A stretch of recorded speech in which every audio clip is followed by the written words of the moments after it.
Yeah.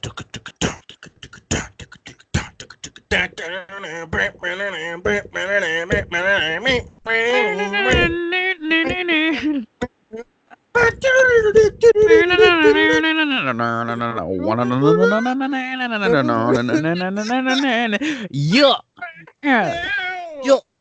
Hey. Yo, what's up? Welcome That back to was the TLG. worst intro possible. Yeah, that was That pretty sucked. bad. I mean, compared to our legendary intro last week, Shia LaBeouf. Seriously. Shia LaBeouf was pretty good. But welcome everybody back to the LG podcast. My name is Jackson, and as always, my co-host Brandon. Sorry. Brandon.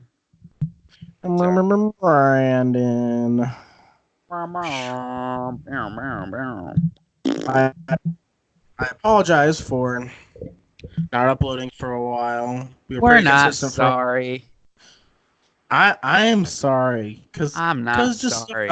okay. Brandon's not sorry, but I'm sorry. Just stuff got in the way. Like we were gonna record because we were together for break, and just holiday stuff got in the way, like Thanksgiving and stuff, and we just couldn't find time to Yeah. record. Man, I had a great time with my family and doing different things lately, so I'm Yeah. not sorry. You guys would have waited Not if you're still sorry. listening anyway. Yeah. Yeah, bro. Yeah, it's all good though. All right. So, what do we want to talk about first, Brandon? I don't know, man. You want to just run through the three that we've seen, or the three that we saw together, and then we could do Frozen 2, Queen and Slim, and I'll talk about the other two. Yeah. Yeah, that would be good. Okay. So the first movie we saw with together. 21 Bridges and I don't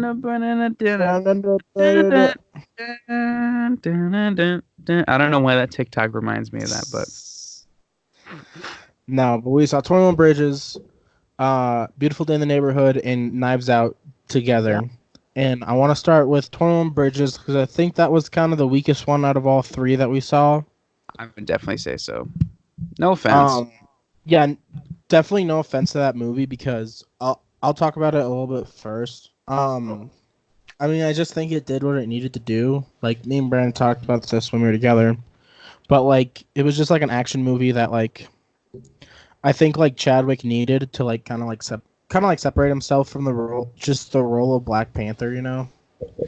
I know he's been in other movies, obviously, but, right. Like, most people just know him as Black Panther. And I thought it was good. One thing that really bothered me is how they closed down Manhattan. It literally took 20 minutes to close down Manhattan, and there is no way you could do that in a logistical sense. And that just really bothered me. Well, if you think about it. Oh. Well, if you break down the numbers. Well, we're just trying to change the way people see us. Can you imagine if that's how he talked? That's funny. But like it was just like it was fun. Like it was a fun movie. I think Chadwick did really good. The cast was pretty good. I really don't have much to say about it. Like it was good. I would describe it as like the perfect Netflix Redbox action movie. Yeah. That's a good description of it. Like, let's fast forward to when Black Panther 2 comes out, and you're fresh off the hype train of seeing Chadwick in that. So you're like, oh, I gotta watch something else, but I just watched Black Panther 1 the other day. Yeah. Oh, let's watch 21 Bridges. It's like yeah. It was just a fun. I'm actually surprised it didn't come out in the summer. I feel like that'd be a good summer action movie. Yeah. But, it must just not have been ready yet. Right. Honestly, I really don't have much to say about it. Do you have anything else you want to add? Not really. It was just kind of did what it was supposed to do, and it was fun. It was a fun watch. It it was definitely fun because me and Brandon had the whole theater to ourselves. So Yeah, I really that's always I really fun. enjoyed the experience. It was a real fun movie. Yeah. I don't really know what else to say other than that. Yeah, honestly, I don't know what else to say. But we'll talk next. We saw Beautiful Day in the Neighborhood. Yep. Do you want to say something about that real quick? Where Beautiful Day in the Neighborhood is the story of this man who I believe he was a journalist for was it Esquire or something like that, or I think so. I can't remember. And he has to write a story about Mr. Rogers, and he is kind of going through a crappy part in his life, and he kind of I wouldn't say coming of age, but he kind of comes into his he reevaluates himself by kind of spending a couple days with Mr. Rogers and figures out what's wrong in his life and how he can be a better person. Yeah. And I think it is really good. You can go from there. I really enjoyed the movie. I think I personally love the transitions of the little Mr. Rogers like little town. I thought that was just so cool. Right. I really enjoyed that. And I also enjoyed the story a lot. Tom Hanks is so good in the role. He just really embodies being Mr. Rogers, I think. He's very captivating in that role. Tom Hanks... Oh, sorry. No. I'll just finish up real quick. Dang it, I lost my train of thought. I'm so sorry. Dang it. That's okay. You can say. I was trying to think of what I was going to say. I was going to say Tom Hanks is the Meryl Streep of boys, where anytime he's in a movie, you just like, oh, that's going to be good. You just go into it like, oh yeah, that's Tom Hanks. Oh yeah, for sure. Or that's Meryl Streep. That's going to be a good movie. No. Yeah, I agree with that. I remember what I was going to say. I really liked how it played out like an episode of Mr. Rogers, and then when me and Brandon were seeing it, Brandon literally leans over to me and is like, "Dude, this is like an episode of Mr. Rogers," and it was just really cool because it was basically like a feature length, a feature film, Mr. Rogers episode. And another cool thing that was in it is you kind of see the struggles that Mr. Rogers goes through because he's not perfect. Mm-hmm. He definitely goes through struggles. Right. I really enjoyed the scene where he's doing the puppet. Oh yeah, because he looks really sad, and mm-hmm. but he's gotta be the better person and fight through it and help other people. It was just it was really cool. I've always thought that I always thought Mr. Rogers in general as not just the movie but in the show, and him as a person was always such an awesome dude, and I was super excited when I heard they were going to make a movie about him, especially with Tom Hanks and everybody that was involved. And I don't know, I think they did a pretty fantastic job of showing just how even though he did have his struggles and it showed the realistic side of him and all that kind of stuff, it showed how much of a saint he was, pretty much. Oh yeah, he was just such an awesome dude. And yeah, and shout out to the director, who her name is, oh no, I'm going to mess this up. I believe it's Mariella Heller, I think is her name. Mariella Heller.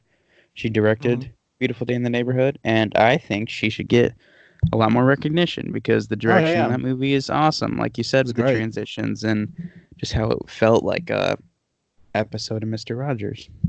So.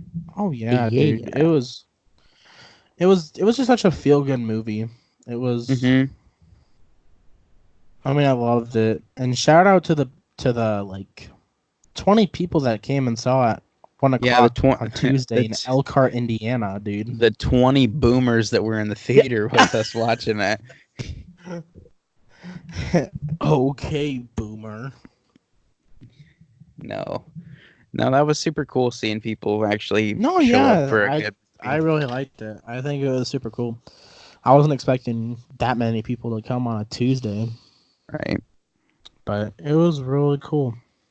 I really enjoyed it. Do you have anything else to say? I hope Best Director nominations. Tom Hanks gets some nominations. We're already seeing that stuff out of the Golden Globes, except for Best Director for her. But Tom Hanks is getting a lot of stuff. Oh yeah. Yeah, I think those are the best parts of the movie. And cinematography. Oh yeah. I think the cinematography was great. All right. But yeah, Knives Out. Knives Out. Probably, I think this is probably one of the most anticipated movies of 2019. Would you say? I would say so.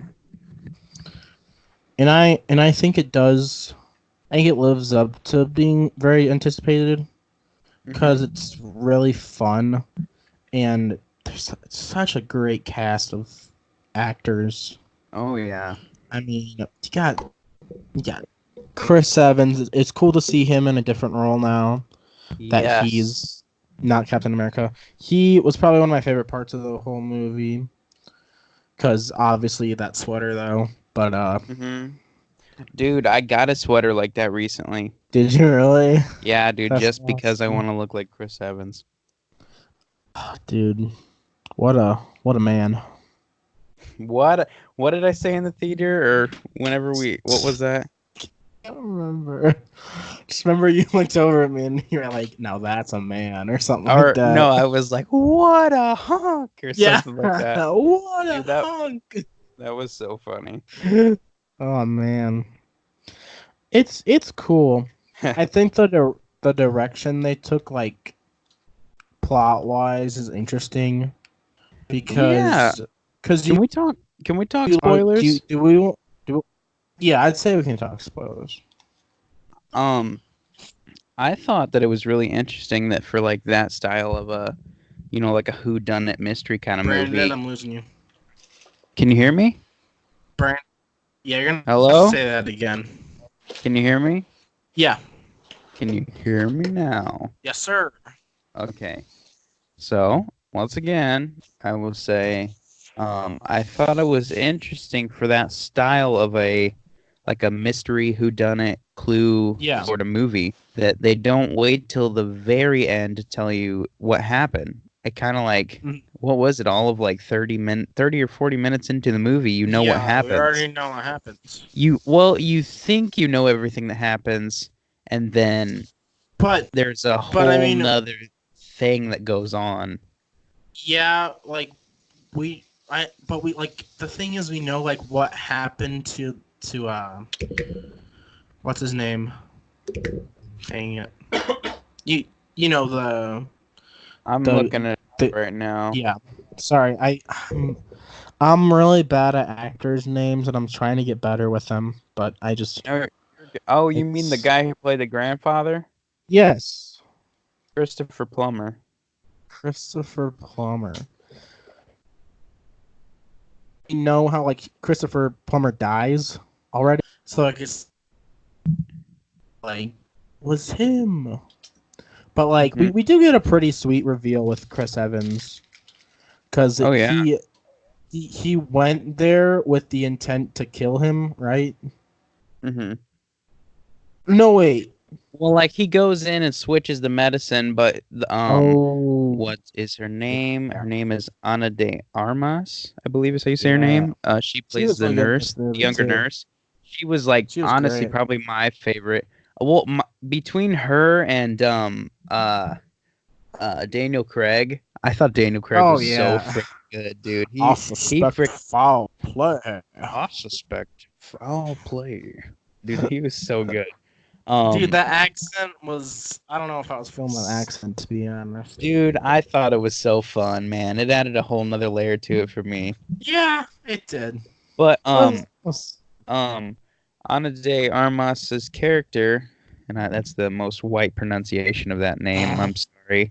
Her character, is a nurse for Christopher Plummer's character, and she comes and like takes care of him at the house, and he's, million billionaire, whatever, for writing the mystery novels and all that stuff. Mm-hmm. And what actually happened is Chris Evans switched her, I think it was, morphine and something else, some kind of medicine she gives him, and he switches the two vials, whatever it is, and she's such a good nurse, and she knows the like proportions of each little bottle that she gives him the right thing. I kind of forgot that. She gives him the right thing regardless, Anyway, but he still ends up he ends up killing himself with the intent of, making it look like he did that so that she doesn't get in trouble and her parents don't get detained because they're oh, sorry. No, you're good. They're they don't have their registration. They're illegal, but that doesn't end up happening because she gets proven to be in the right. She's a good guy after all. So yeah. Yeah. I thought it was really great. I really loved it. I think it's going to have a lot of good replay value going forward whenever it's out. I think it'll be one that I kind of want to make it a tradition to watch it every Thanksgiving because it's very much a Thanksgiving time. It's pretty fun.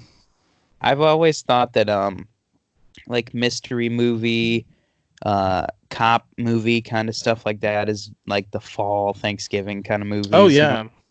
Especially like a mystery movie like that has always been kind of my go-to for this time of year. But it's fun. It's a great movie. It's a good time. I understand what they say by go with a bunch of people because, like, it was fun with me and Brandon, but I feel like it would have been more fun if we got a big group, to go and see it. Right. Because it would be like, oh my gosh, I don't know. And also, I enjoy seeing movies with like a big group and not like a too big group, like when we went to see Endgame. Oh my goodness, dude! That was had like too big. 3 rows of people or something. No, I think like we had that. the entire row in theater 14, which is basically like 2 rows of people. That was basically 2 rows. Yeah. Yeah, it was crazy. I remember I was so far away from you. I was like, Brandon, I wanted to watch this with you. But regardless, that was fun. But yeah. Anyway, that was super fun. Knives Out, I would say, is one of the best of the year. Oh yeah. I really enjoyed Daniel Craig, Chris Evans. Jamie Lee Curtis was in it too. Yeah, Jamie Lee Curtis as well. Everybody in the cast was really good. I just particularly like those 3. Oh yeah. But I think they have an opportunity to make a really sweet sequel, to be honest. You think so? Yeah. I don't. Well, indulge me, Jackson. I'd like to hear your pitch. Well, okay, so Chris Evans was like, I'll be back. And then, there's still the fallout of what dang it, what's her name? The nurse is gonna do with the money. Marta? Yeah, what Marta's gonna do with the money? She's gonna give it to the family, she's gonna keep it for herself. What's the fallout of that? And then what's the fallout of the family figuring out that the dad killed himself, basically?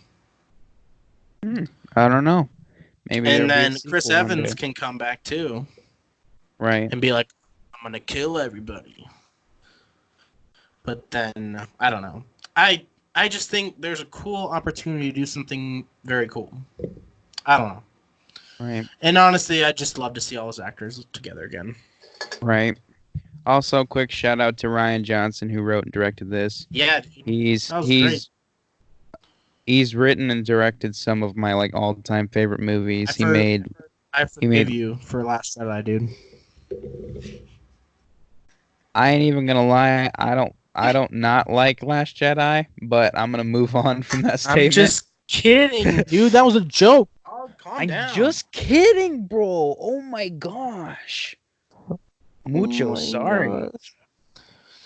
Dude, He wrote and directed Looper, which is one of my all-time favorite movies with Joseph Gordon-Levitt, Bruce Willis. He also directed a sort of whodunit mystery movie a long time ago called Brick with Joseph Gordon-Levitt, which is something everyone listening to this podcast should check out. Looper and Brick. They're both phenomenal movies. But yeah, so shout out to him because he did a really good job with setting up the whole story, and the direction was very well handled. So yeah, that's final 2 cents on that. So yeah, sick, dude. We're doing good on time. Yeah.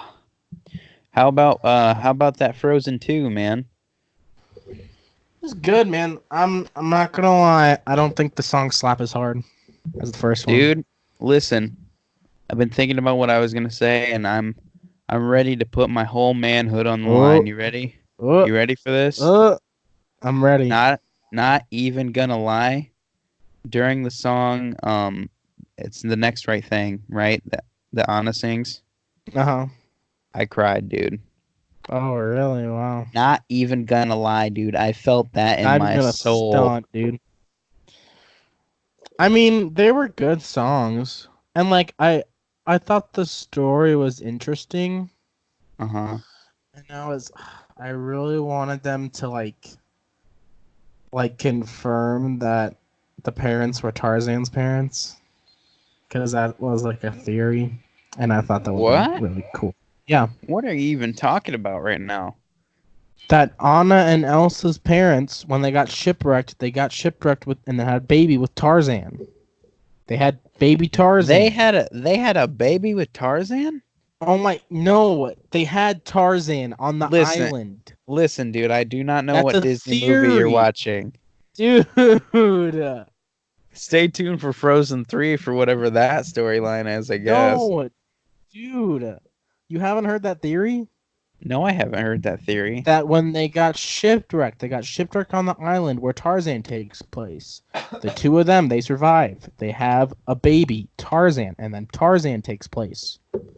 I think it's a cool theory, and I think it would have been cool.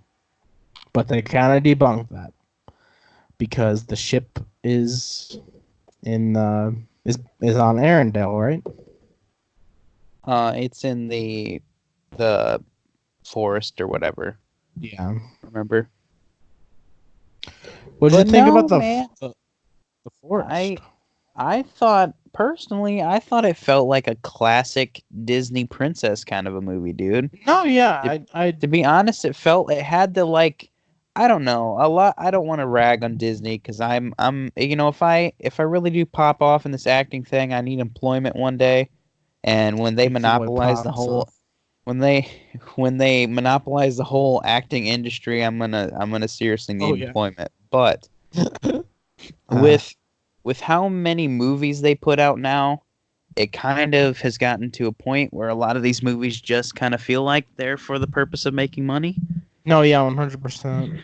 And I think it's really cool, and it needs to be recognized when, I don't know, it just felt like a classic, timeless kind of movie to me. I think that's why the songs felt cooler to me also, because it felt like the era of like, like Aladdin's or yeah. No, I get that.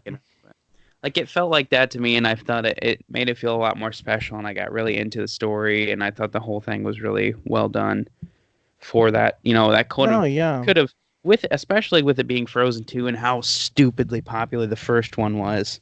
It's like could have totally just been a big cash grab, and they could have, redone the same songs almost. But I thought it was like, they made their own thing off the first one, and it was really good. I thought it was a really good sequel.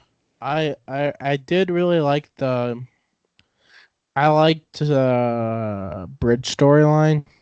I thought that was cool. I don't know, because it was like, do the right thing no matter the costs, and everything will be okay. A nice little message. Because Arendelle was saved, and that was that the reason Elsa was given powers for that, to save Arendelle? I believe so, and then she becomes the fifth spirit or whatever. She becomes the airbender. The airbender. The last airbender. I mean, for real, that's pretty much what she became, right? Yeah. She's the fifth Basically. spirit in the middle of Earth, Because Wind, she's Fire, and just Water. chilling in the forest now. Yeah, dude. Jay chilling in the forest. She's just Jay chilling in the forest now. Literally chilling, dude. Yeah, because she's like got frozen powers. Yeah. Be cool to see her in Frozen. Wouldn't that just be hilarious if like one day we get like an Avengers like level like Disney movie and then it's like I need your help to save the multiverse or something like that. Dude, you know what I really want to see happen is I really think it would be cool if they did a Disney princess universe. That'd be pretty sick. I know that's like the easiest cash grab ever, and that sounds like a money sort of thing. They kind of did that. Did you see Ralph Breaks the Internet? I did see that, and that's why I was like, why didn't they like make that? Why isn't that like a serious thing? That. I liked what they did in Ralph, but I think it'd be cool to see it like an actual movie. Yeah, dude, I think that'd be sick. They like actually make it like a Marvel like Avengers type thing. Right. That'd be sick. Well, I mean, they already got all of the like, you know, the standalones. I mean, that's true. But like what would they do? What would be like their purpose?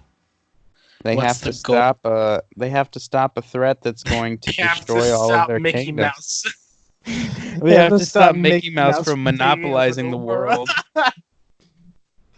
They have to stop Mickey Mouse. You're not gonna stop me. I'm gonna take over everything. It's literally the meme where like it's Thanos, but it's Mickey, and he has like Fox, right? Marvel, National Geographic, everything. He's looking down at Elsa while she's like, you know, all destroyed like Iron Man. He's like, I am inevitable. Snap. And all the Disney princesses die. That's the end of the movie. No. The whole like plot is him getting businesses. So he's going for Sony for his next conquer. Right. And then he goes for what else should he go for? I feel like Sony is kind of like the last one they need. Honestly. Sony, and then if they got Warner Brothers, but that's kind of a far reach. Yeah, I feel like if they buy one more thing, they're gonna be a monopoly. Oh yeah, definitely. But I'm surprised they're not a monopoly right now, to be honest. Yeah, they got so much stuff. Oh, man, that'd be funny though if there was like a princess Disney universe. Yeah. PDU. PU, am I right? Stinky. All right. You talk about what you saw now. What about Queen and Slim, my guy? Oh yeah, sorry about that. You can't forget one of the best films of the year. No, it was so good, dude. I really enjoyed it. Although I did miss like the first 10 minutes because I was late. So, what part did you see? What did you see first? When the police officer picked them up, and they were getting gas for the car, and then he found out. Oh my gosh, like, Jackson! The car, you missed the main conflict of the movie. I know what happens. I saw the trailer. Yeah, but there's so much good storytelling in the opening, my man. Ugh. Okay, dude, I'm sorry there was traffic. I'm sorry to get my drink and my chicken nugget bites. And my Diet Dr. Kelp.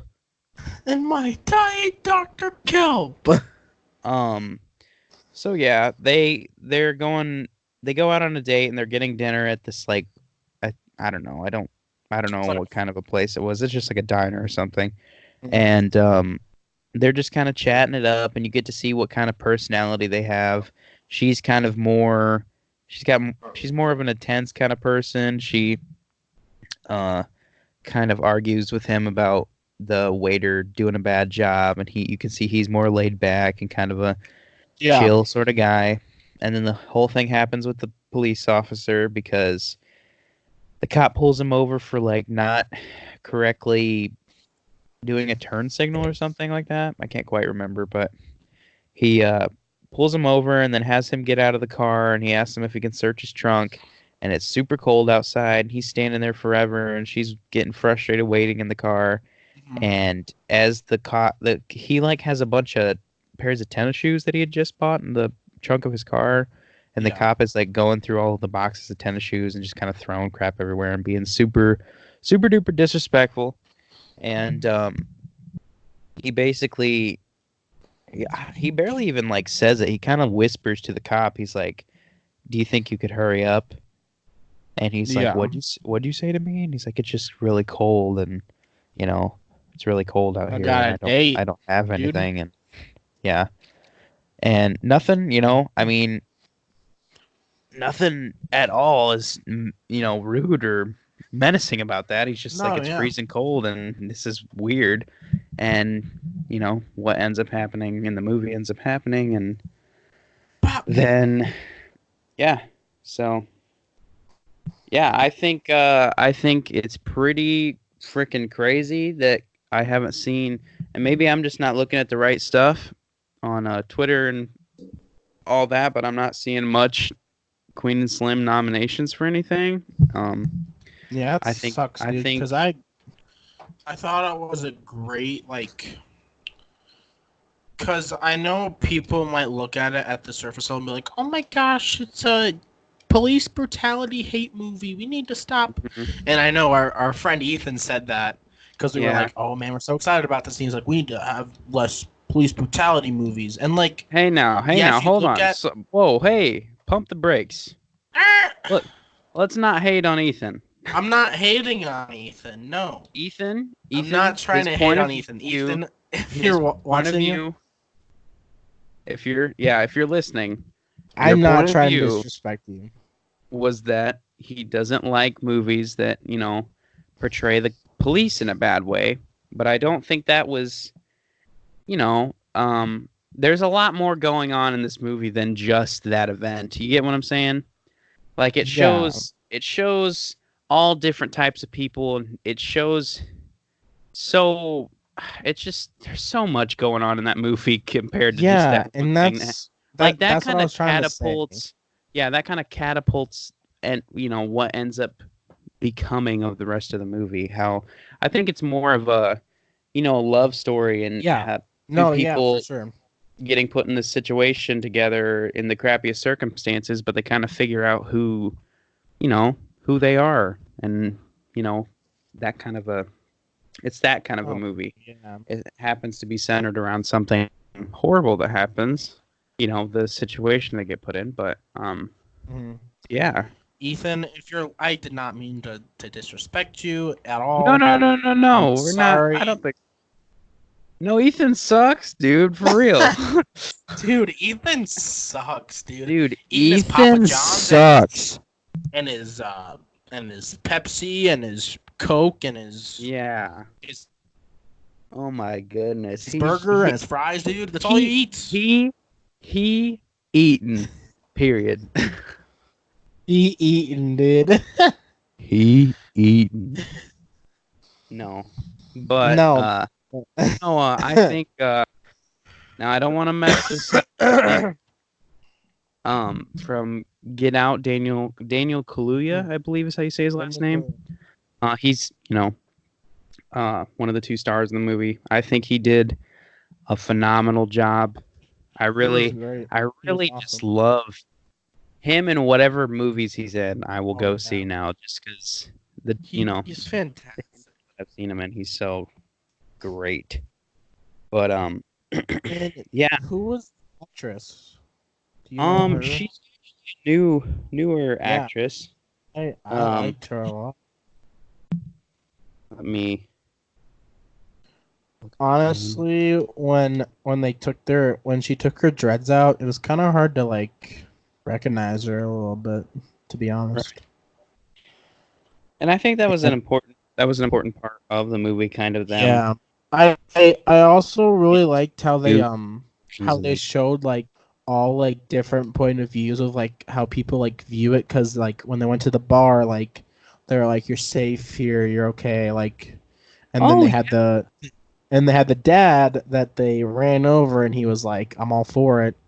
And then you had the mechanic who was like, I'm not for this, but you guys are paying customers, so right, like right. whatever. Like Her name, by the way, is Jodie Turner Smith.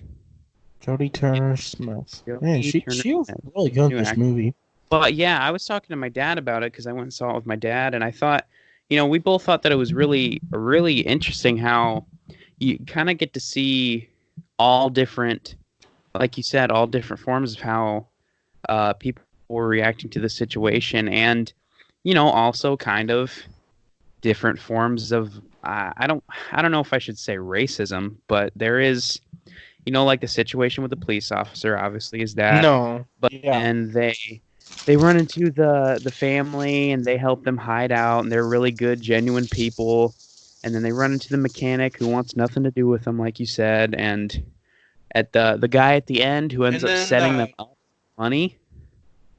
They think yeah, he's a part he of it, but only then cares about money. That was yeah, so crazy. you get to kind of see In the Son of the strong Mechanic, girls. I was not expecting him to like die. Yeah, dude, that That totally blew was away. that That was was such a crazy. crazy When he like moment. pulled out a gun, cause like it, I definitely think it wasn't, obviously it wasn't coincidence that the police officer was black, cause he was trying to be like, hey man, like just go home, like, I'm black too, like I'm just trying to save everybody from He getting was hurt. just And trying then to, yeah, he was just I was, trying to like level with him and like try and help him. yeah, he And then was he just basically pulls out saying, the this freaking doesn't gun and have is like, to, this, this doesn't have to lead to, any more than just a peaceful protest. You need to just go home, trying to avoid because he doesn't want to see anything happen to.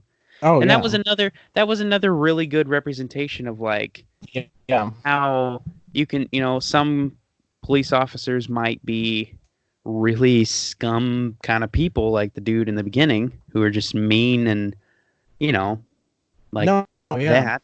And then you got a guy who's like genuinely like, hey, we know you guys feel passionate about this, but we're here to protect you. We don't want to see anything bad happen to you. Just go home.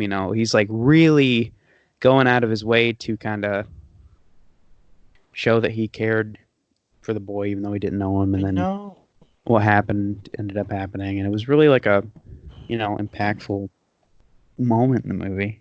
Dude, the the the sound in this movie was crazy too, because the gunshots like literally scared me, because Yeah, it literally sounded like an actual gun going off, like like it the was crazy. direction and the editing and the sound, it's all really good. And the Dude, literally cinematography. at the end when they were trying to get on the plane and it was like the uh wide shot, I was like, it's over, because I knew the cops were Dude, coming. me and my dad both looked at each other and we were thinking the whole movie like at some point, the cops are gonna show up and it's gonna be the whole Yeah, Bonnie and Clyde style because story I coming was full like, circle.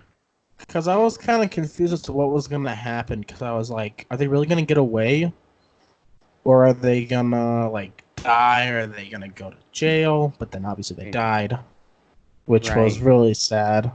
It was really But like, sad, and then it was even worse to see that dude set them up yeah, no. for the money and stuff. I mean, I and also I think that one cop was the worst, because she fired, and Mm, the guy was like, I said don't fire. yeah. It was just like, come on, dude. Like I know Daniel Kaluuya he was probably armed, but she had nothing. She was not. She had no gun or nothing. She was not armed. Right. So that kind of made me mad that she died, because I thought Well, at I least mean, one of they them would live, they just to literally like. did nothing in that moment other than conversating with each other. I I mean, know. obviously, in the media, in the film, they're portrayed as these big time fugitives and stuff, but in that moment, they literally were just talking. It's not like she was like, did Grabbing the anything to gun or suggest that, and it's, something. just another part of the story that Yeah. yeah, kind of Well, shows that like same. I really did think that like one of them would like live to like tell their tale or something, but they both died, which is really sad. But I mean, I guess that makes sense And because like you said, yeah, it is a love story, and like mhm, one of them dies, like kind of like a Romeo and Juliet situation, you know, mhm, right, like they both died because like, you know, do you know what I mean? right. No, and I was gonna say at the end, I think in those final moments where they show the kid with their shirt on or their like their picture on the shirt, and then they do the big mural. It's kind of Yeah. like representing, even though what happened ended up happening, they kind of represent a bigger, a bigger. Trying to think of the word I'm trying to say. Meaning, I guess. No, And their yeah. story is going to be carried on through people, and you know, with what happened. Yeah, no, like I I brought Ethan into this just because like what I was trying to say was like, you know, you look at this from the surface like and you do think it is just a police brutality movie, but there's so much more going on like you said. Like there's a lot of moving parts, there's a lot of like storylines that get like there's a Right, lot of like, issues and stuff that get touched on besides police right, brutality. And right. there's like a lot of good like there's a lot of good police officers that come out of it too, Well, like the yeah. one at the protest, and then like the one that let them go, which I Yeah. kind of I I don't know why he let him go, just because the other officer was talking bad to him, but it's like hmm I don't know. I didn't really Yeah. know if that landed very well for me, because it was just like I don't know. I don't know how you felt about that part. I'm BG. trying to think. Sorry, I got lost in thinking about something. Say that again. Got lost in the sauce. I got lost in thinking about my. And I'm thinking about like two reviews ahead. I'm sorry. Say that one more time. No, I was saying like, how did you feel about when they got out of hiding, and they were in the car, and then the one black officer found them and let them go? Like, I do you thought think that that that like landed very well, or I thought it was mighty convenient to happen for them, but yeah? I kind of with But that then specific situation, you could tell there was like animosity between the like lead cop and him. animosity. Yeah, was that is that the right word? No, yeah. Sorry, it's just like from Drake Paul Cody Co thing. He's like, I can't imagine having this much animosity. Oh yeah. Sorry, I'm sorry. No, you're good. I'm by the way, for people listening, I'm sick. Like I'm mega sick right now, so I'm like super groggy and like having a hard time How's it go? composing my thoughts and stuff. But no, I was gonna say, going back off what you said, I think to say the movie focuses just on, the events that happened to them in the beginning is really Yeah, just kind of crazy because it's really not. I mean, that is the launching off point of the story, but like that's so not even what it's really about. And I think there's a there's a lot of great movies surrounding the sort of subject of uh, police violence and stuff, but oh yeah.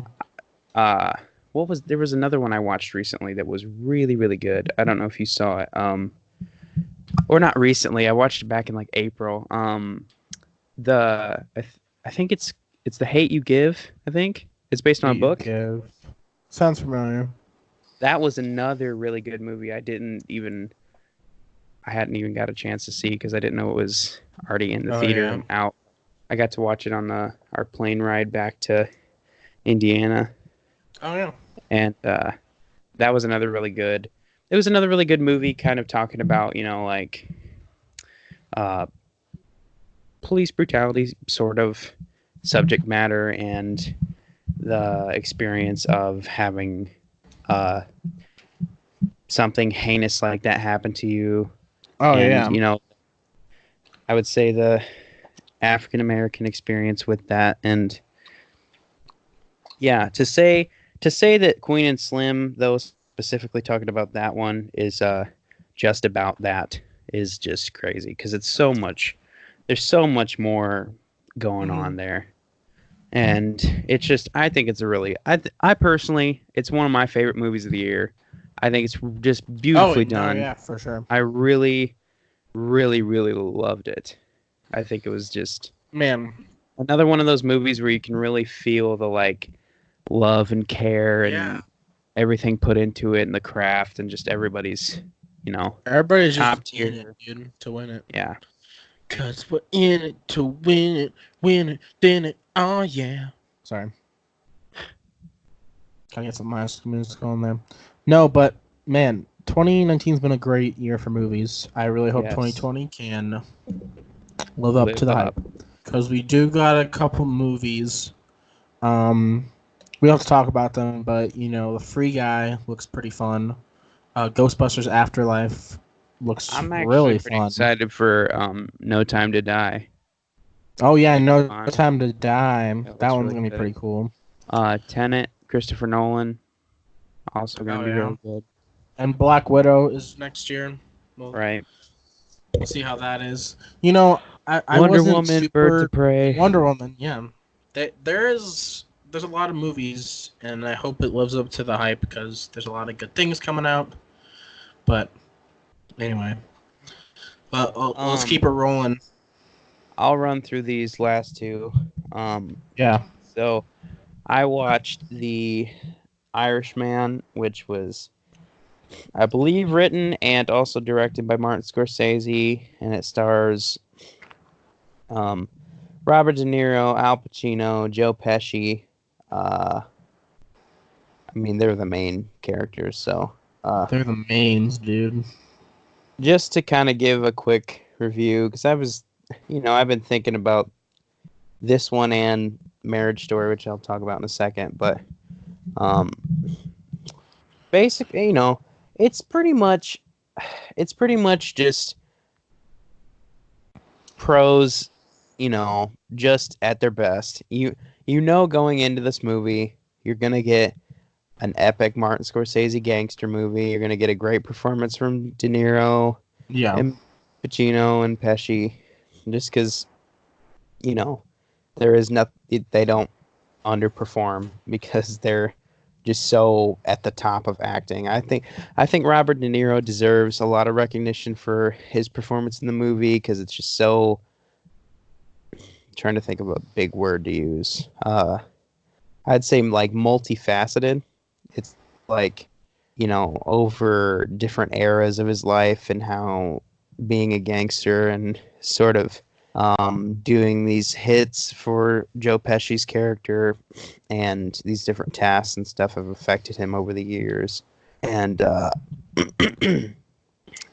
yeah, I think it's an amazing performance by all three of them. I think Al Pacino should also get a lot of recognition for his role as Jimmy Hoffa. I think he was super good. Like probably one of my, I'd probably say my favorite Al Pacino performance, just because it was just so good. Yeah, I think the cinematography also was really amazing. There's this cool little trick they do that as the characters get older, like the beginning of the movie, it's very bright and very vibrant and very warm colors. And as the movie progresses and they get older and older, the colors start to get like this. I believe the color grading in the movie starts to get like dimmer and more bleak. Oh yeah. And, like it looks more, not the actual picture, but the colors in the picture look more faded and old to represent that they're getting older and, as these kind of diminishing mobster characters that have been through so much. But yeah, no, it was really great. It's really long. You kind of have to be into really epic, big scope, big performance kind of movies like that if you're gonna watch it, because it's I believe it's like 3 hours and 29 minutes. Shoot. So it's 3.5 hours? Yeah, it's a long movie. Wow. But it's on Netflix, so you have the opportunity to pause and, come back to it if you want to take a break. But yeah, it's really good. It's really, really good. I would say, though, being like a Scorsese super fan like I am, I would not say it's his best movie. Mm-hmm. I would without a doubt say that there's actually quite a few I would put above it, but it's kind of like, it's like a parent trying to pick their favorite child. You know what I mean? Yeah, for sure. Like you love them all, but there's that one. No, I'm just kidding. There's that one. No, like all of his movies are so great, but there are a few like The Departed and The Aviator, and I really like Wolf of Wall Street as well. Mm-hmm. But I'd say The Departed is probably my favorite in the sort of like cop gangster. Well, it's not as much a gangster movie, but it's sort of in that sort of style, that vein of being like a Boston-y gangster kind of sort of thing. Yeah, so that's my thoughts on that. Then hey, A while you Marriage talk Story. about this, I'm gonna get a drink real quick. Oh, sweet. Okay. I'll be back in a second. Okay. Oh my goodness, my head is hurting so bad, guys. If you're listening to this and you made it this far, my head is hurting so bad, dude. You liked it. It's pretty good. Marriage Story though has Scarlett Johansson and Adam Driver. Also has Laura Dern and what's his name? I can't think of what his name is. He plays the one. There's another guy that's in it that plays the lawyer for Adam Driver. He's really good. I would say I did not expect A Marriage Story to be as crazy good as it is, because I didn't even really know about it until like a week before I watched it. And I would without a doubt say that Scarlett Johansson and Adam Driver gave two of the most realistic and best performances of the year. All right. And yeah, I really, really liked that movie, and I really liked them together. And honestly, I don't want to spoil it because you should watch it, but there's a really dramatic scene toward the end of the movie, and Adam Driver totally just, I don't know, man. He's just Kylo Ren. It's so intense and so realistic, and so it's just great. I would highly recommend checking it out. I hope they get a lot of recognition, a lot of nominations and stuff, and it's also one of the best of the year. Really great cinematography, really great, really well put together, and very realistic. So, yeah. Sick, dude. All right. And get this under an hour, at least an hour, so we can start kind of, like getting them lower. So I'm gonna jump right into my thing. Crisis on Infinite Earths, man. It is here. It is the long-awaited Arrowverse crossover, the comic event that everybody keeps like comparing it to, like, oh, Infinity War and Endgame, and like, I don't know if I'd make that comparison, but I mean, it is obviously the whole universe coming together, like the whole multiverse as well, which is pretty cool. There's a lot of cool cameos. Do you care if I spoil them for you, Brandon? Are you gonna watch it? You're good. I've seen a lot of the spoilers already. Okay. Well, it was really cool because the Titans TV show is said to be in the Arrowverse, and I just thought that was really cool. All the cameos they've been able to pull off for the show, it's definitely a lot of like fan service, which I really don't mind. There's nods to 1966 Batman. Burt Ward, who plays Dick Grayson in that, he shows up, which is pretty cool. And then Michael Keaton's Batman, 1989. I can't remember who shows up, but obviously Michael Keaton doesn't show up, but that would have been crazy if he did. But I'm blanking on the name. Someone from that movie shows up, which is pretty cool. And then we get Tom Welling. If anybody has watched Smallville, that was pretty cool. I didn't really watch Smallville, but it was just kind of cool to see like a Clark Kent who he gave up his powers to for his son, which I thought was pretty cool. I thought that was a really cool scene. And then we have Brandon Ralph coming back as Superman, which I think is fantastic. He's got the Kingdom Come on, and oh my goodness, his suit is beautiful, dude. It's pretty. It's probably one of my favorite Superman suits of all time, to be honest. And I think he's really good as Superman. And that was really cool. And then we get Kevin Conroy, who is the voice of the animated Batman, and who plays Batman in the games. He voices Batman. He comes to play Bruce Wayne, and that's really cool too. I didn't really know it was Kevin Conroy who played it, who voiced Batman, but then I just recently played Arkham, and his voice is fantastic. It's crazy good. Fact check real quick. Fact check. Just For all my OG animated series fans, he's also the voice of Batman in the animated series. Yeah, didn't I say the animated? You said the video games. Oh shoot, my bad.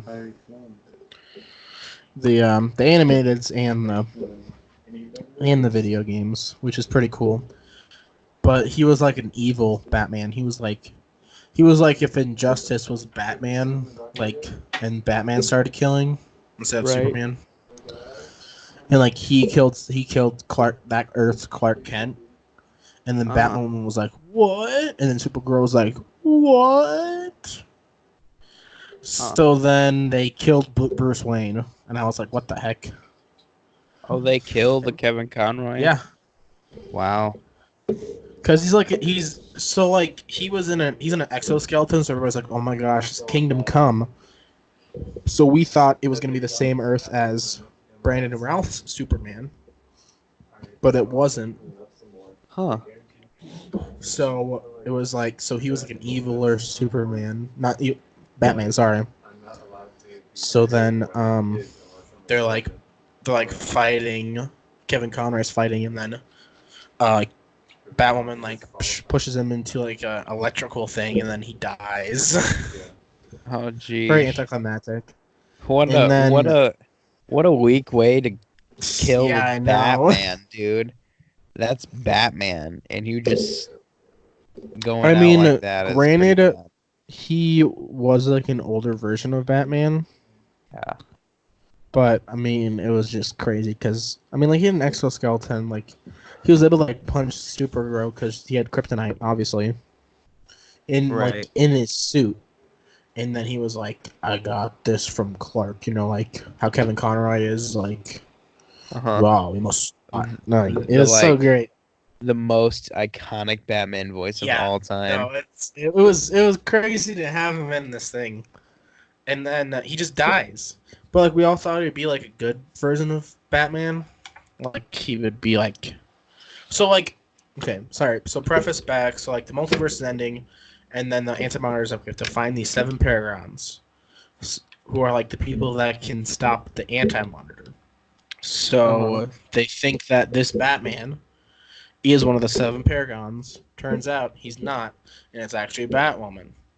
And then Supergirl is one, and they gotta get Brandon Routh Superman, and then it's mostly everybody else from the other shows, which is kind of weird.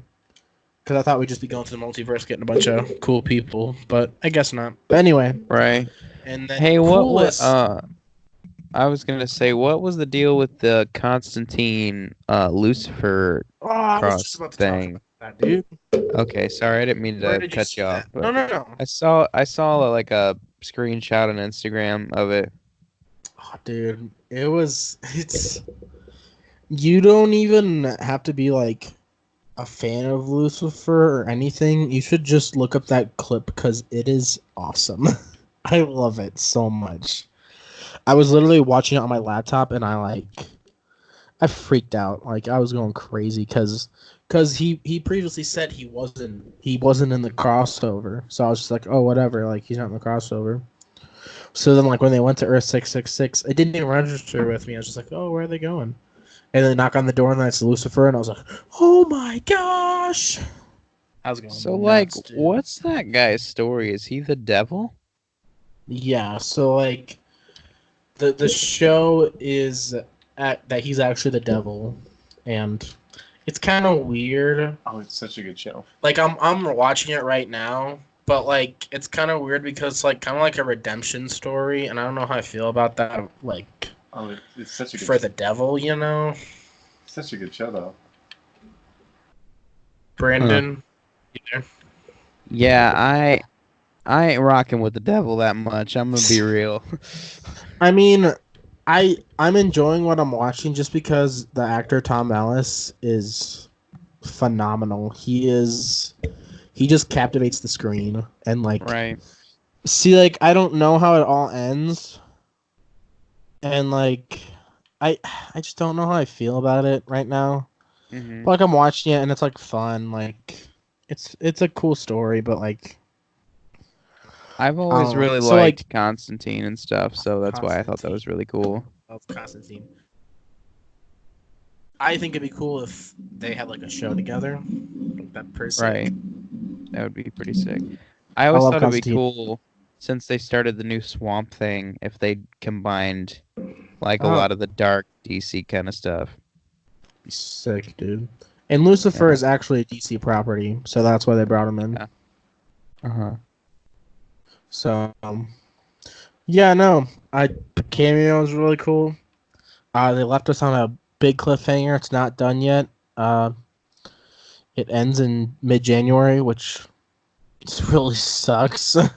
Because I don't know if I can wait that long. Because the big cliffhanger was literally the multiverse is gone. There's like Earth 1 is kaput. Like there's nothing left, which is crazy. And then Pariah, Tom Cavanaugh. I don't. Do you know the Crisis storyline at all? Not enough. Yeah. Well, like Pariah is like I don't really know how to explain Pariah, but anyway, so like he like somehow has this power to like send all the seven paragons away, and then they're like, and the Antimater's like, "What'd you do with them?" And he's like, "Somewhere you'll never find them." And then literally all of our characters just die except for the seven paragons. And then they're like, "Where are we?" And then Sarah Lance is like, "We're at the vanishing point," which is like, if you watched Legend season 1, did you? No. Did you watch? No. That's okay. But anyway, the vanishing point is like a place outside of time and space. So Yeah. that still exists. Huh. And it was just like, it was a crazy. And then, okay. So then, Brandon Routh's Superman is like, I don't feel so good, like Peter Parker. Yeah. And then he kind of gets dusted. And then guess who it is? It's freaking Lex Luthor. And then he's like, I think Destiny needed to be rewritten. And then where the Superman Paragon was, he just wrote in Sharpie Lex Luthor.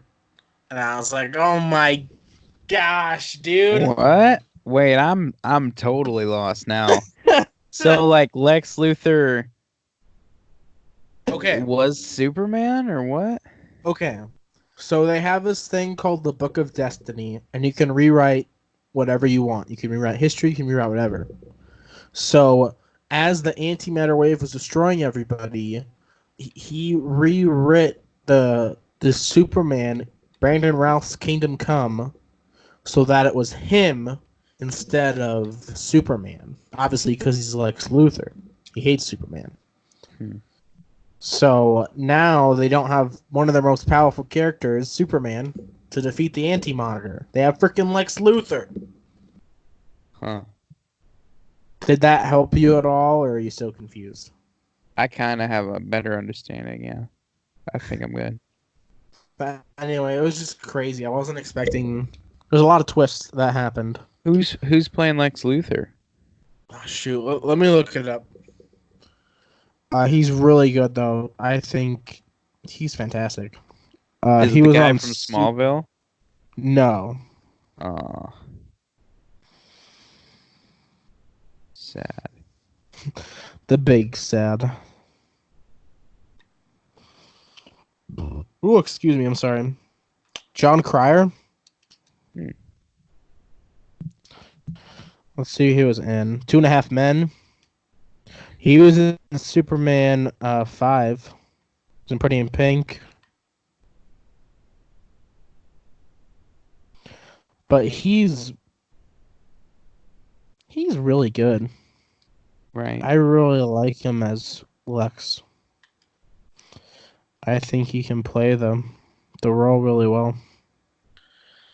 But anyway, I was just like, are you kidding me? And now I have to wait a whole month. Real I gotta quick, wait a whole month. just because I got DC stuff on my mind now. Henry Cavill said that he's not done with Superman yet. Oh, yeah.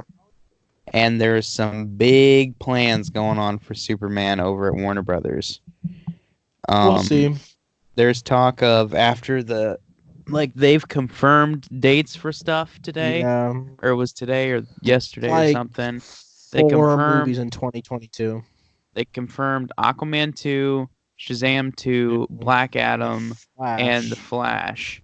And they're also apparently in talks for a Man of Steel sequel and another film that takes place in the Superman universe where Michael B. Jordan might be playing an alternate universe version of Superman. That'd be cool. Dude. I honestly, I think they gotta lean into the multiverse thing. Because Yeah. I don't know if I'm just like a nerd, but like I feel like DC has that over Marvel. Just kind of like having the multiple Earths. Right, Like, and I feel like if they lean into that, I think that'll be more interesting than them trying to like, because then they could build up to an actual Crisis on Infinite Earths. Like, right. How crazy would that be to see that in a movie theater, dude? Like, you see Michael B. Jordan and like Henry Cavill, and like you see Grant Gustin's Flash, you see Stephen Amell, like. How crazy would that be? Even though I didn't do a good job of keeping up with the Arrowverse CW stuff at all. Yeah. Like I got maybe the first season of The Flash and kind of dipped on it all. I always thought, they're building up all these characters now. What if eventually they were at the point where they could do a Crisis? And I never thought it would be at the point where, like you're talking about, it's got Brandon Routh Superman and like Smallville and just all Lucifer. 1969 Batman, or like they had the older version of Robin. Like there's just so much going on. He said like the most Robin thing. He was like, "Holy crimson skies of something." It was so funny. That's hilarious. Because the red skies are coming, and they're like, because the antimatter. It was so funny. Wait, right. let me see if I can like get it up real quick, because it's such a cool line. But if they have a lot of good with the DC universe that they have, like Justice League. Also, another quick annotation. Shout out to Zack Snyder. I'm gonna say for this podcast, we are in full support of the Snyder Cut. If this is of any importance to anybody, if it's finished. I just want it. If the effects aren't all the way done, whatever it is, we're here for it. I believe in his vision. I totally think the studio had too much say in that. Did you hear the ridiculous amount? Like it, like I think it was like 10% of it was his. Did you hear that? He said in an interview that 90% of the movie his original version of the movie got cut out, and the actual cut of the movie is like 2 hours and 45 minutes or something. Yeah. So it's like it's And I saw a lot of stuff, and I read a couple articles I found online about what his original vision for the DC universe was, and it was so freaking ridiculously cool, dude. Like the part in Dawn of Justice where Batman's in the the hellscape version of the world where Darkseid's taken over and stuff. Oh yeah, Like dude. eventually they were going to get to that. Like there's this I'll have to find it and send it to you or something eventually, but like he had really big plans and he had a lot of really cool. There's this like detailed plotted out thing of how his like Justice League movie trilogy would have went, and it's so cool, dude. But dude, and I'm like fully convinced we were gonna see Green Lantern in the first Justice League. He cast someone as Green Lantern in Justice League, but he got completely cut from the movie. Dude, I think the problem with like the Snyder Cut and stuff is that Warner Brothers is just completely silent about it, and it's clear that they're almost the entire cast of Justice League is for it. Right. Just think about how much money they could make if they made it. People wouldn't even be mad if it wasn't finished. Right, like, and if also they released it in theaters, like, come on, dude. Right. To think about their merger they just made with HBO and how Watchmen's super successful on there and stuff. Why not put it out on HBO and then you get a billion new people to sign up for the HBO subscription thing? Yeah, everybody's saying it should be missing such a big HBO opportunity Max thing to get people to sign up. And also, what's the point of carrying on with Birds of Prey, Wonder Woman, Aquaman, The Flash? The only thing they're rebooting at this point, it seems like, is Batman, which is obviously its own thing now already. But you've got literally everybody else but Batman is still on course. You know, we got a confirmation from Henry Cavill that he's working on the Witcher series, which also seems really good. That comes out this month. But that's his main focus. And he said he is so down to keep doing Superman eventually when, they come to him with it or whatever. And he's still in talks with them about making a movie. Wonder Woman's coming out next year. Birds of Prey. The guy who played Cyborg, Ray Fisher, said that he put his career on the line for Zack Snyder to play Cyborg again. Aquaman 2 is happening. Flash is happening. It's like, why would you keep going with these characters from your supposed failed I just don't know what they're going to do with Flash. I think they need to keep it simple. Pick a low-key kind of villain. Not low-key like Avengers, but like low-key as I think they got to do Reverse Flash, to be honest. That'd be such a good story. I think they need to have us do a fake out situation where you think it's one guy, like, I don't know, pick whoever you want to. I think it could and then have Reverse Flash be at the helm of it, you know what I mean? He could be like, or like, it'd be cool to do like a Rogues movie, like, you got Captain Cold, you could have like Heatwave, Mirror Master, who else? Weather Wizard. Oh man, that'd be so cool. It'd be cool to have like a Rogues movie where it's just like him like fighting the Rogues. Like it's not like big stakes or anything. He's just because like I think the Flash is more like like a Spider-Man character, like where he does like big stuff, but it's more like kind of like contained. If you get what I'm saying, like I think that Flash has the potential. He has the potential to be that like bigger almost than like. Here's my unpopular opinion. I've always thought that the Spider-Man stories in general were kind of more important to me than a lot of the bigger scheme stuff, just because I connect with Spider-Man a lot more, and his villains are all so good. And I think that the Flash has the potential to be that kind of shining light for the DC universe. And I think Ezra Miller's a fantastic actor, and I think he did a great job as the Flash. I don't think that it's a Jared Leto Joker situation where I don't think he got quite the opportunity to really get into it like he could have. I think there's a lot of potential to build that sort of, he starts out as kind of a dumb young kid who doesn't really know what to do with his powers, but he he feels insecure, but once he puts the suit on and, obviously he's a scientist and that's what he's being trained to do. So he's smart, but in the sense of like knowledge of being a superhero and being a confident person, he's kind of a nerd and doesn't understand how to be that sort of a person. But he sort of comes to, over the course of 3, maybe even like 4 movies, into this like just larger than life superhero. Because eventually in like the Justice League animated series and stuff, Flash was always the dork, but he grows into being this like epic American hero. You know what I mean? Oh yeah. Like he definitely starts out as the goofy kind of Spider-Man sort of type. But yeah. Yeah. I think there's a lot of potential there with all of those characters, and they really need to reconsider what they're doing. And now that they kind of, there's more than enough hype behind the Snyder Cut. They've confirmed all these other movies.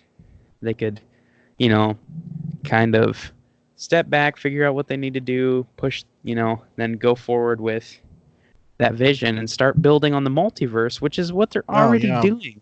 If they do go forth with a Man of Steel sequel with Henry Cavill and then they make a Michael B. Jordan spin-off, there's your Superman side. That's how you get away with the new Robert Pattinson Batman and not be like, wait, like what the Robert Pattinson Batman. And that's also how you get away with Joker and other DC Black Label movies. I mean, Birds of Prey is already in the Justice League universe, but you could, there's all kinds of potential for all kinds of stuff like that, and they just. But like, man, it's just like, it sucks. Well, like I guess they have Wonder Woman coming out next year, which is cool. Oh, I didn't even realize this, but like Black Widow and Wonder Woman are coming out in the same year. It's crazy. Yeah.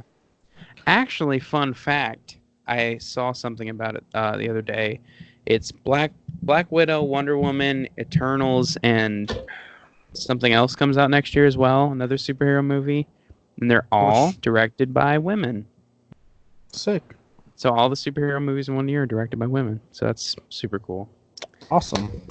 Especially with them being like, Black Widow and Wonder Woman. Yeah, let's get a round of applause. Yeah.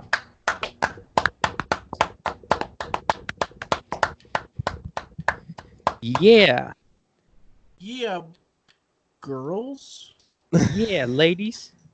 It's ladies year all year. We coming out with the best superhero content.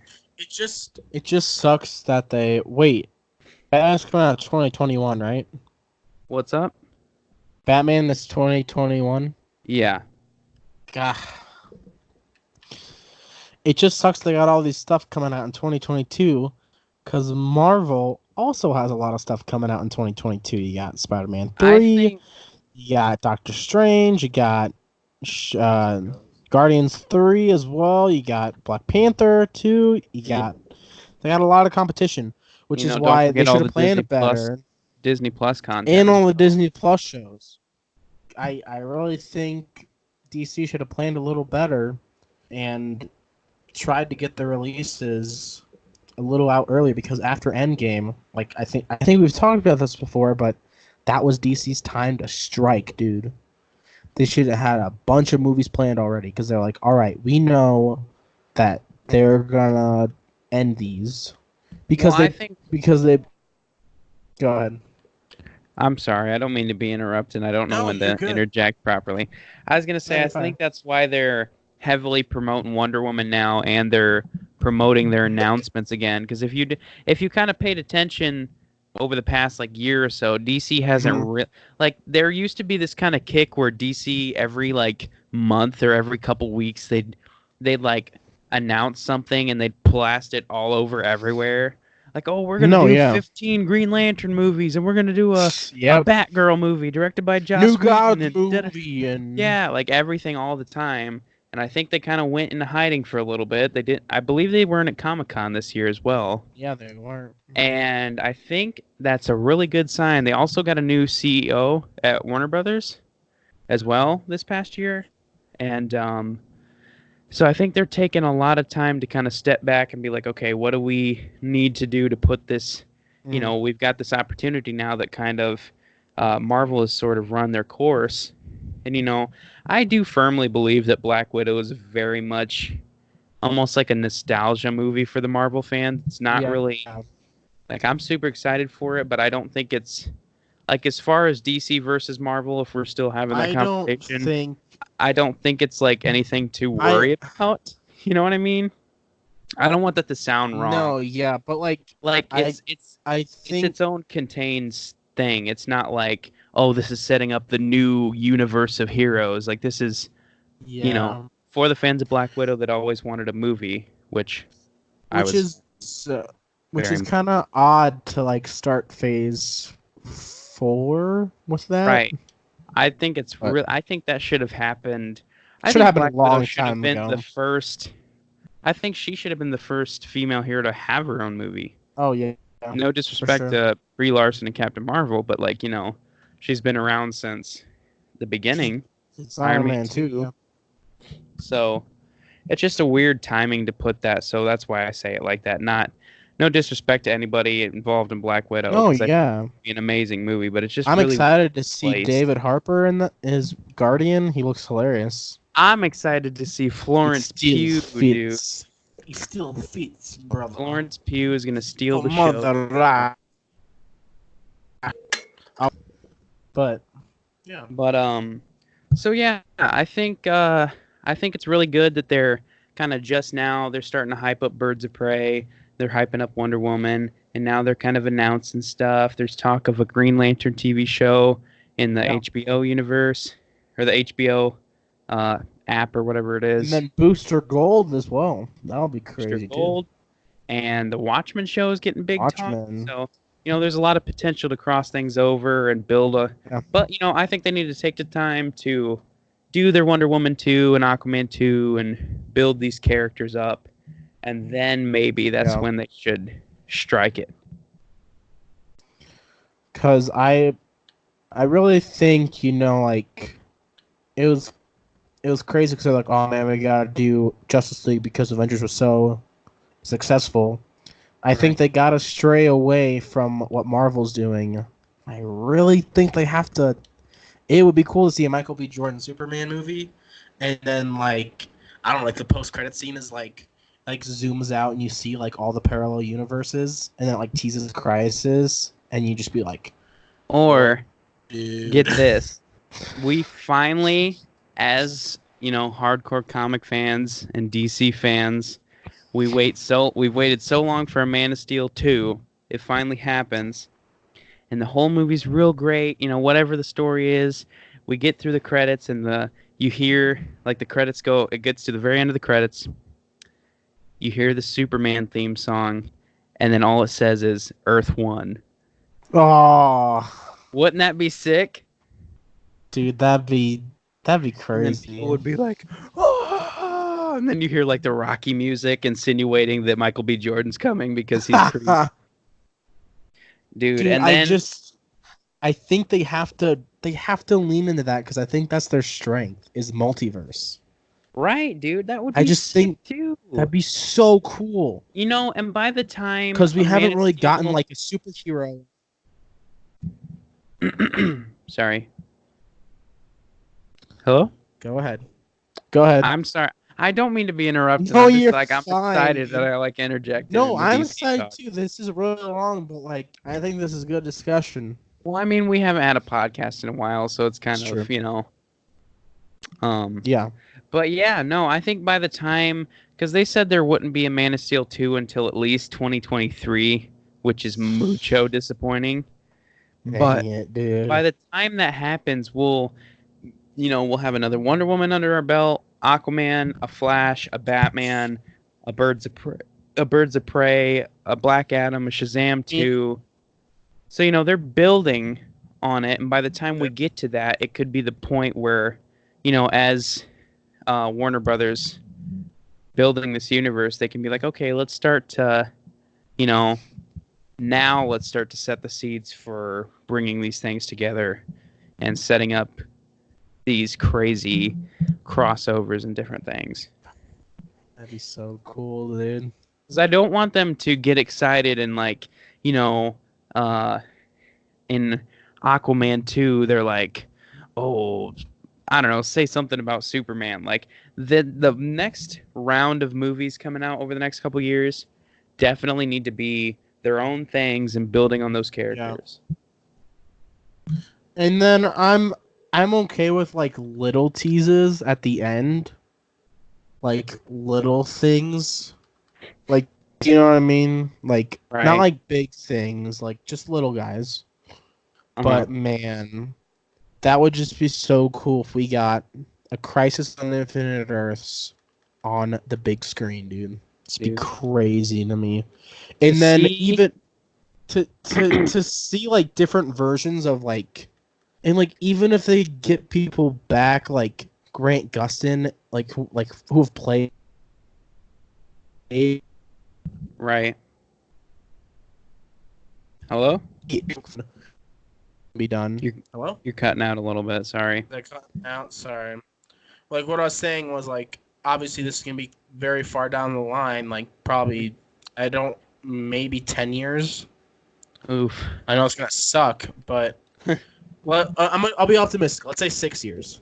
6 years. 2024. So obviously 2024. Let's say 2024. So obviously, Flash will probably be done. Arrow's definitely going to be done. Like all these shows will probably be done. And how cool would that be to see them on the big screen? That would just be right. That's just the fanboy in me, but that would just be so insane to see Ezra Miller and Grant Gustin together on the big screen, and then you see I don't know. And then you could even maybe get John Wesley Shipp again. That'd be pretty cool. You know what they could really do if they wanted to pull out all the stops? What? Get like Christian Bale to come in as Batman, Ben Affleck, and it would be super duper sick. Robert Pattinson as well, because I thought that was like the most obvious one. But like, yeah, I was thinking about this and I was like, oh, Michael Keaton too. Keaton, baby. I think it would be even cooler if they like, without telling you the story, they built on Michael Keaton's story and he was Old Man Batman in Batman Beyond. Yes. Like, what if he goes on to do that and then he comes in with I can't remember what his name is. It's like McGinnis or something. The kid who becomes Batman in Batman Beyond. Dude, wouldn't that be sick? Dude, I don't think that's gonna happen, but man, that would be so cool. That would be craziness. That would be insane. Dude, just imagine having like Henry Cavill, Michael B. Jordan, and then maybe even Brandon Routh as well. And then, heck, let's throw Tom Welling in there. Why the heck not? All on the screen at the same time. Right. And they're facing up against the anti-monitor, baby. Ugh. Not to, like, discredit the CW's Crisis, because it is very good right now. And I'm very excited about it, but that would just that would just be so cool, dude. I would fanboy so hard. Fanboy. Oh, mega fanboy. It'd be a Crisis on Infinite Earth. But you know, it'd be really dumb, but just for my sake, it'd be cool if they made a new version of Constantine in the next couple years for the movies, and they had him, the TV one, and they did Keanu Reeves Constantine from like 2006. I love Constantine. He's such a cool character, dude. So good. So good. DC, oh my gosh, dude. Warner Brothers, listen to me. You have so much good content, dude. No, yeah. Do something great with it. You're a legendary studio that makes legendary movies. We know you have the capacity to do it. Just put the right filmmakers, the right screenwriters, and the right actors in place to do these things, and you can have a great thing. Just do it. Just leave it to the creative people. Yeah. Get yourself all your Kevin properties, Feige. dude. You have Get all of yourself- your properties. Dude, we forgot Suicide Squad, the new one. Oh shoot! Yeah, That come out 2020? I believe so. Holy shoot, dude! Dang. Warner Brothers, you Oh, have. and Venom comes out in 2022. Yeah, 22. Dude. Warner Brothers, you have the tools. You have the tools to build this epic universe. So do it. Dude, Do it wait, right. Put I it just in the had right a thought. hands. With the Suicide Squad, that could also be a hint at the multiverse. Right. Right. Because it's brand new, right? Oh, wait, Brand but Margot Robbie's in it. But that's also you get into doppelgangers, too, so it could be on a different Earth. Could be. Which I think And it's directed by insane. James Gunn. And we all know James Gunn has the guts to do multiverse crazy stuff. He's not afraid to put creative tools. I just hope I live to see a day where he does that. Because Marvel's already gonna do that with Doctor Strange in the Multiverse of Madness. Right. So it's like DC gotta step up and take what's theirs, dude. It's not like I'm like ragging on Marvel and I want to see them not succeed. Yeah, but it's like, Marvel. Legitimately, I'm not gonna lie. I think Marvel's had a amazing run with the story that they've told through Endgame from Iron Man 1. And that can never be, doubled. That's the biggest W in cinematic history. But I think Marvel is going to take a lot of time to build up these new things that they're working on. And DC's already got the stepping stones for something that they could get going in the next, 5 years. Could easily do, dude. They just got to do it. Yeah. And also, just so it's said, I've been working out a lot. I've been working on my acting skills a lot. DC, I want to be Robin, dude. Hit your boy up, dude. No cap. Hit I your want boy to up. be Robin, no cap, dude. dog. I will be the sidekick to Robert Pattinson. I'll tell him jokes about Twilight. I'll make jokes about The Lighthouse. Matt Reeves. I love the Planet of the Apes trilogy, one of the best of all time. Big fan of everybody involved. Let me in, dude. Let me in, coach. I'm ready to play. Put me in, coach. All right. Speaking of Robin, I found the clip. So let's end on Burt Ward's 1966 Robin, Dick Grayson. All right. So, real quick, before you do that, we'll officially wrap it up, and then you can end on that clip exactly, okay? Yeah. So, thank you guys for listening. It's been a long time since the last one, but this is a chunky episode with a lot of stuff to listen to. So, yeah. I think tune in. I think it was pretty good. It's a good episode. It was pretty good. It's pretty good talk. Tune in for the next one, whenever that is, whatever that's about. And thanks for listening. Yeah. Thanks for listening, everybody. Here is Burt Ward's Dick Grayson. But the time for preparation is past. The crisis is now upon us all.